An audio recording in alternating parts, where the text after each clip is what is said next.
Bonjour tout le monde et bienvenue sur cette nouvelle vidéo. Je vous retrouve aujourd'hui pour faire un point book haul parce que j'ai fait quand même pas mal d'achats sur le mois de septembre et octobre alors que j'avais prévu d'être raisonnable. Mine de rien, j'ai quand même acheté 11 titres, 5 sur le mois de septembre et 6 sur le mois d'octobre, alors même que je m'étais dit qu'en octobre je n'achetais aucun livre parce que la taxe foncière, l'approche de Noël et la préparation des cadeaux, tout ça, ça pompe quand même déjà de l'énergie, mais aussi et surtout de l'argent. Donc je m'étais dit qu'en octobre, j'allais drastiquement réduire mes achats livresques. Et en fait, en fin de mois, j'ai craqué. J'ai tenu bon, je dirais bien 2 semaines et demie, 3 semaines, et puis après ça a été la débandade. Bref, avant ça, je vais réexpliquer rapidement le concept de cette vidéo, puisqu'il y a quand même pas mal de nouvelles personnes. D'ailleurs, je vous souhaite la bienvenue. Et donc, si c'est votre première vidéo book haul de la chaîne, sachez que j'en fais une tous les 2 mois. Je fais un récapitulatif de mes achats des 2 derniers mois, des 2 mois qui viennent de passer. Je vous présente tous les livres que j'ai achetés et ensuite je fais un point sur ceux que j'ai déjà lus et je vous propose en fin de vidéo de voter pour un livre que je n'ai pas encore lu et que vous souhaitez que je lise en priorité. Je vous laisse une semaine à partir du moment où la vidéo est sortie. Donc vous avez jusqu'au 16 novembre midi pour pouvoir voter dans les commentaires sous la vidéo pour le livre que vous souhaitez que je lise en priorité. Donc on va démarrer tout de suite sur le mois de septembre. Comme je vous disais, j'ai acheté 5 livres. Et le premier que j'ai acheté, c'est un livre en VO. Je crois même que je l'avais acheté en fait sur le mois d'août, toute fin août, et que je l'avais pas encore reçu et que je vous avais dit que je le présenterai du coup en septembre. Je crois. Bref, c'est The Ghost Bride de Yangzi Cho. Comme je vous le disais, c'est un livre en VO. Il n'a pas été traduit en français. C'est pour ça que je l'ai acheté en VO. De façon générale, j'essaye d'acheter les livres en français quand la version française existe.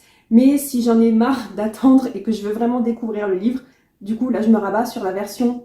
Là, c'est pas vraiment version originale, en fait, c'est version anglaise, parce que je suis quasi sûre que la version originale, c'est une version chinoise. Et je ne parle pas un mot de chinois. Comme d'habitude, je vais vous mettre à l'écran le résumé de chaque titre. Donc celui-ci, ce sera un résumé en anglais. Mais en gros, c'est un roman de fiction historique avec une pointe de fantastique. On est dans les années 1890 en Malaisie et on va suivre Li Lan, qui est une jeune fille de 17 ans, qui est forcée de se marier avec un jeune homme d'une riche famille, sauf que ce jeune homme est mort, c'est un fantôme. J'ai l'impression que ça va être un roman très atmosphérique, très dans les descriptions, pas beaucoup dans l'action, et ça peut quand même pas mal me plaire. En plus, pardon, mais la couverture, je la trouve juste magnifique. J'espère que si un jour ce roman est traduit en français, on gardera cette couverture parce que je la trouve vraiment très envoûtante, assez gothique et peut-être même un peu macabre. Ensuite, en septembre, je me suis aussi offert mon premier Grady Hendrix, My Best Friend's Exorcism,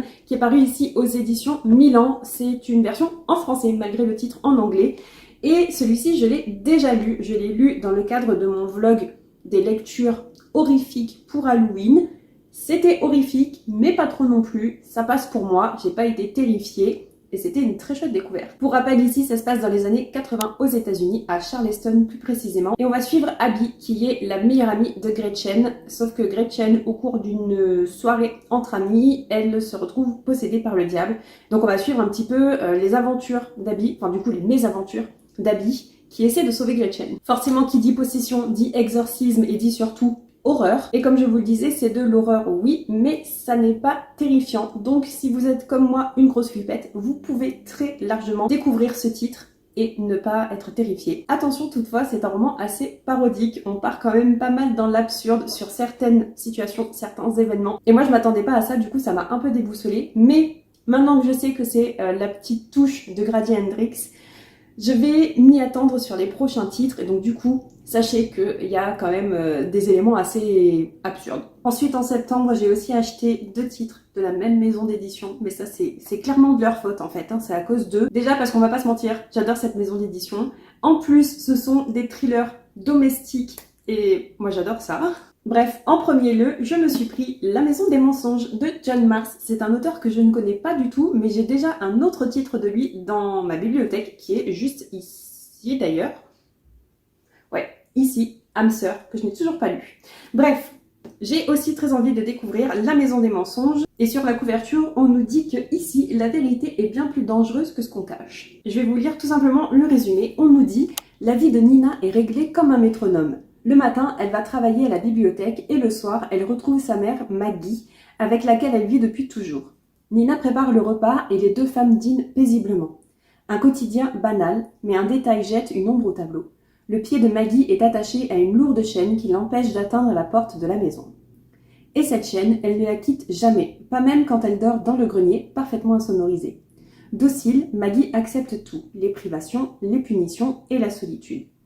Car ce qu'elle a fait à sa fille des années auparavant est impardonnable et elle doit en payer le prix.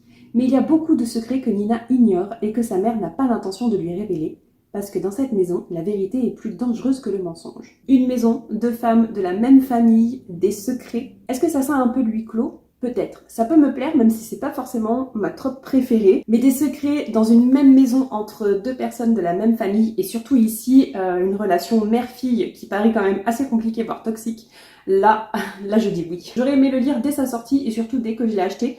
Mais ben voilà, comme d'habitude, j'ai pas le temps. Je veux lire 50 000 choses à la fois, donc forcément c'est impossible. Bref, il est toujours pas lu, mais j'en crève d'envie. Et l'autre titre, c'est pareil. Je l'ai acheté, je crois, en même temps, ou à peut-être 1 ou 2 jours d'écart. Je l'ai toujours pas lu, je crève d'envie de le découvrir. C'est sorti aussi chez City Edition, c'est La maison de vacances de Kerry Baby. Là aussi, une maison au cœur de l'intrigue et aussi une histoire de famille, j'ai l'impression. Ici, on va se retrouver parachuté à Mead House, une maison idyllique perdue dans la campagne anglaise. C'est ici que Lana a passé toutes ses vacances d'été lorsqu'elle était enfant, jusqu'à une terrible nuit, 17 ans plus tôt, au cours de laquelle sa sœur a été assassinée. Aujourd'hui, Lana revient à Mead House pour la première fois après le décès de sa grand-mère. En mettant de l'ordre dans de vieux papiers, elle découvre le journal de sa sœur et réalise en le lisant que celle-ci dissimulait de sombres secrets. Et surtout, cette lecture la pousse à remettre en question ce qu'elle a vu la nuit de sa mort. Se serait-elle trompée ? Son témoignage aurait-il envoyé un homme innocent en prison ? Et s'il n'a pas tué sa sœur, c'est qu'il y a un autre coupable. Quelqu'un qui pourrait agir à nouveau si Lana s'approche d'un peu trop près de la vérité. Là aussi, un thriller domestique, psychologique, avec des secrets de famille. Pareil, je dis oui. Et enfin, le dernier livre que je me suis offert sur le mois de septembre, c'est Le chemin de sel de Raynor Winn. Et celui-ci, je l'ai déjà lu, puisque je l'avais acheté en prévision de ma randonnée sur le GR70. Je l'ai commencé sur la randonnée et je l'ai terminé il y a peut-être environ 2 semaines. Parce que évidemment, je marchais tellement que j'étais épuisée, donc j'arrivais pas à lire après ma journée de marche. Ça partait d'un bon sentiment, évidemment. Je voulais le lire pendant ma randonnée parce que ça parle de randonnée. On suit 2 personnages qui ont tout perdu et leur idée rocambolesque pour se relever de tout ça, c'est de partir marcher le sentier côtier du sud-ouest de l'Angleterre qui est quand même long de 1000 km. Et donc celui-ci, comme je vous le disais, je l'ai déjà lu et en plus je vous en ai parlé dans la vidéo de la semaine dernière qui est le reset du mois. Donc je vais vous expliquer un petit peu ce que j'en pensais. Pour le mois de septembre, c'est quand même globalement pas mal. 5 livres achetés, 2 de déjà lus et les 3 autres me font toujours super envie. D'autant plus que, alors je sais que j'ai déjà mis The Ghost Bride dans ma pile à lire du Pumpkin Autumn Challenge, mais je me demande si les 2 autres je les avais pas glissés déjà soit dans ma palle du pack, soit dans ma palle de l'automne directement. Dans tous les cas, je crève d'envie de les découvrir. Bon, et voilà, en octobre, comme je vous le disais, ça a été plus compliqué. J'ai fait en sorte de me restreindre un maximum, mais ça a été n'importe quoi. Et j'ai craqué, j'ai acheté 6 livres. Enfin, j'ai acheté 6 livres. Non, j'en ai acheté 5 et on m'en a offert un. Rééquilibrons un petit peu les choses. En premier lieu, je me suis offert Requiem pour les fantômes de Catherine Arden. Il me fait de l'œil depuis qu'il est sorti dans sa version originale. Et voilà, forcément quand il est sorti en français, je crevais d'envie d'aller en librairie et de l'acheter et de le découvrir tout de suite.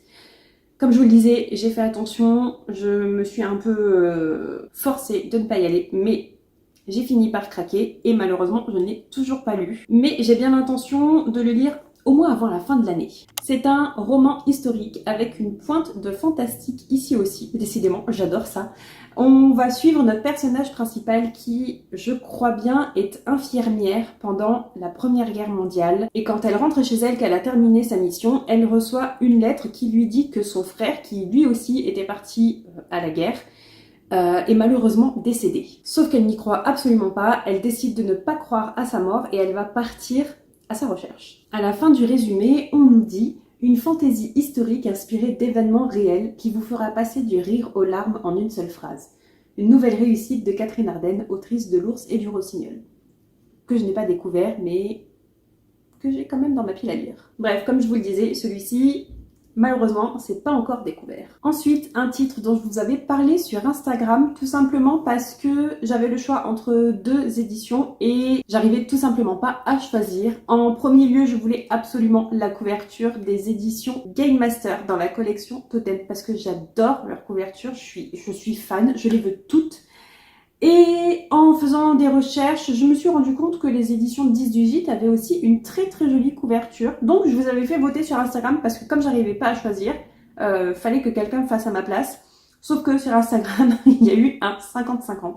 Pourtant vous avez été nombreux à voter. Mais bon, il y a eu une égalité parfaite. Donc ça a été très compliqué pour moi. Et puis finalement, je me suis dit que j'allais rester sur ma première envie, qui était de continuer à collectionner les couvertures Totem. Donc je me suis offert leur édition. C'est un recueil de nouvelles d'Edgar Allan Poe. C'est celui qui contient l'histoire de la chute de la maison Usher. C'est une nouvelle que je veux découvrir depuis un moment. Et en fait, c'est un recueil qui propose énormément de nouvelles. Il y en a 25, 30 je dirais. Donc ce que je me suis dit, c'est que j'allais lire une nouvelle par jour.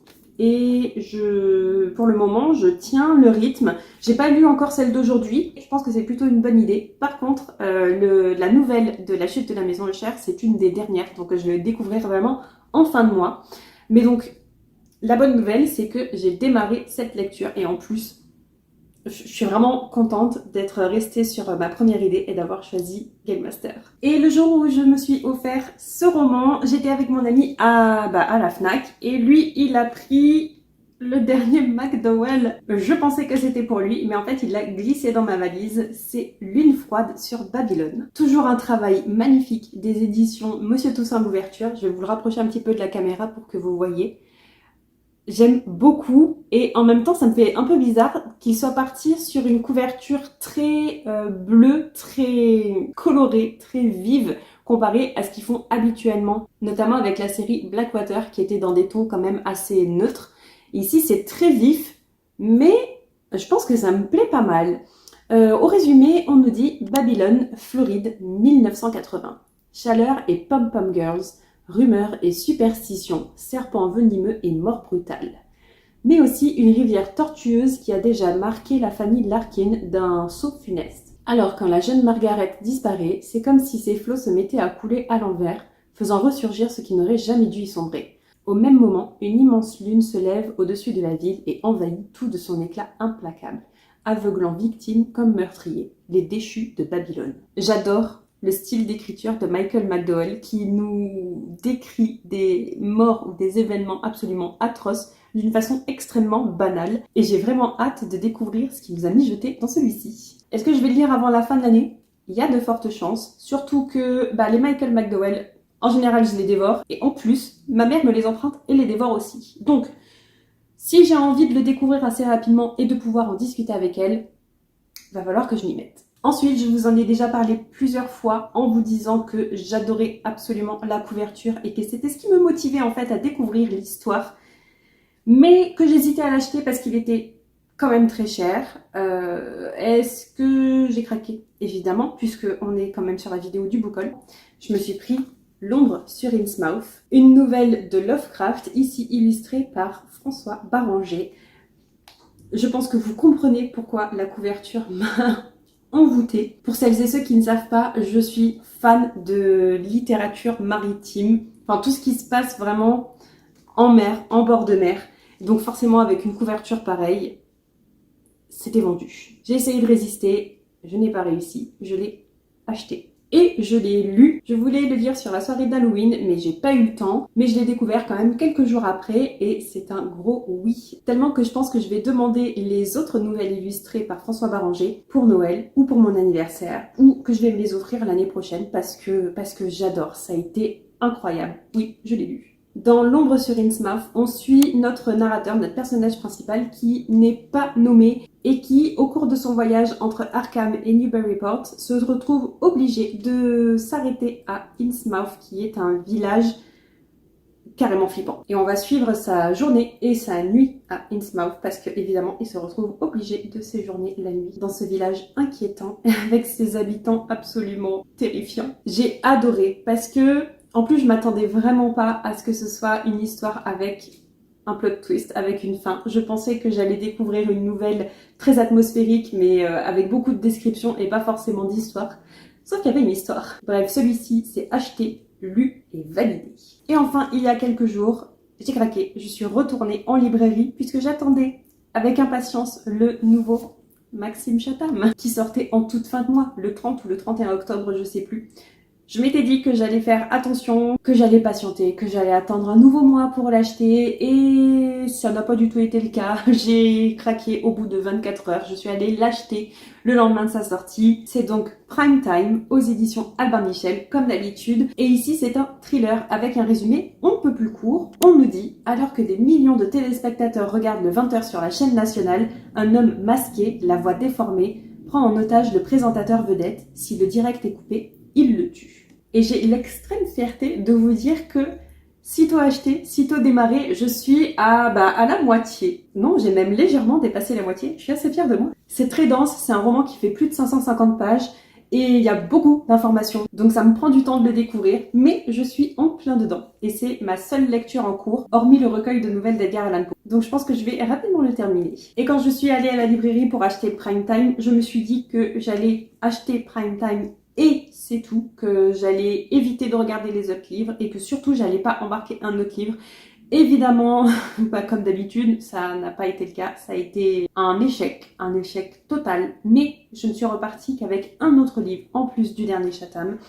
Je pensais pas l'acheter, je pensais soit attendre avant de l'acheter, attendre plusieurs semaines voire plusieurs mois, ou bien directement l'emprunter à la médiathèque s'il avait été disponible, mais pour le moment la médiathèque ne l'a pas.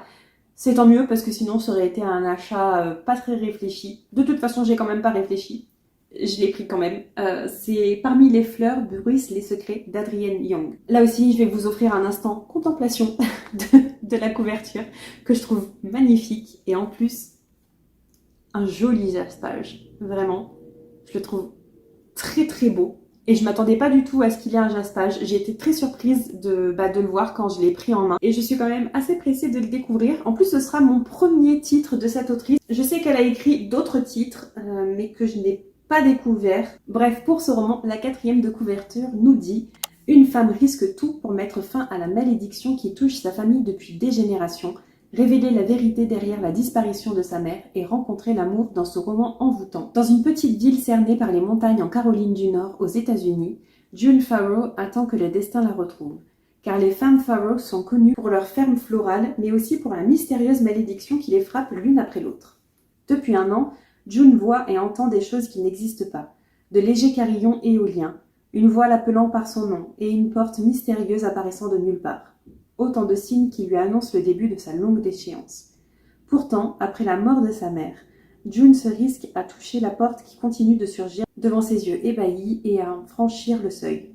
De l'autre côté l'attend un voyage à même de changer à la fois le passé et le futur, la vérité derrière les mystères qui tourmentent sa ville et une histoire d'amour maudite. J'ai entendu de super bons échos de ce titre quand il est sorti dans sa version originale en anglais. Et comme c'est un roman pour adultes, je suis quand même assez pressée de le découvrir. J'ai l'impression qu'on va parler d'histoire d'héritage familial, mais pas dans le sens argent, pas dans le sens financier, plutôt dans le sens des idées, des caractères, des valeurs familiales. Et ça a aussi l'air d'être un roman très féministe, donc je pense que ça va vraiment me plaire, mais pareil, il faut que j'ai le temps de le sortir de ma pile à lire. Et comme je compte sur vous pour m'aider à en choisir un, peut-être que ce sera celui-ci. D'ailleurs, sur les 6 titres que j'ai achetés au mois d'octobre, j'en ai lu un et je suis en cours de lecture de 2 autres. Donc finalement, on peut considérer que j'ai lu la moitié des romans que j'ai achetés sur le mois d'octobre. En tout cas, d'ici quelques jours, j'aurai terminé justement cette moitié d'achat. Et sur les 2 mois qui viennent de s'écouler, j'aurai lu 5 titres que j'ai récemment achetés. Donc pour votre vote, vous avez le choix entre 6 titres différents. Le premier, c'est le roman en version anglaise The Ghost Bride. Ensuite, il y a aussi La Maison des Mensonges et La Maison de Vacances. Vous pouvez aussi voter pour Requiem pour les fantômes de Catherine Arden, Lune froide sur Babylone de Michael McDowell et enfin Parmi les fleurs bruissent les secrets d'Adrienne Young que je viens de vous montrer. Je compte sur vous pour m'aider à faire un choix pour prioriser au moins un de ces titres. Comme je vous le disais, vous avez jusqu'à samedi 16 novembre pour voter dans les commentaires. Donc à ce moment-là, je pense que j'annoncerai sur Instagram le livre qui a gagné, ou alors vous aurez la surprise, je sais pas encore. Mais dans tous les cas, je me laisse au moins jusqu'à la mi-décembre pour pouvoir le lire. Mais j'avoue que si c'est lu avant fin novembre, c'est encore mieux. Dans tous les cas, on est arrivé à la fin de cette vidéo. Si vous êtes arrivé jusqu'au bout et que vous ne souhaitez pas voter pour une raison ou pour une autre, peu importe, déjà c'est votre droit, mais surtout n'hésitez pas à me laisser un petit emoji, et bien pourquoi pas un petit emoji fleur, puisque la couverture du dernier titre que je viens de vous en présenter en est remplie. N'oubliez pas de vous abonner à la chaîne si c'est pas déjà fait. Vous pouvez aussi me rejoindre sur Instagram. Le nom de mon compte c'est le même qu'ici, le métronome en papier. Je suis quand même pas mal active sur les stories, mais j'essaye d'être de plus en plus active aussi au niveau des posts et de mes avis lecture, donc n'hésitez pas à suivre tout ça. Dans tous les cas, sur YouTube, on se retrouve la semaine prochaine pour une nouvelle vidéo. Je vous dis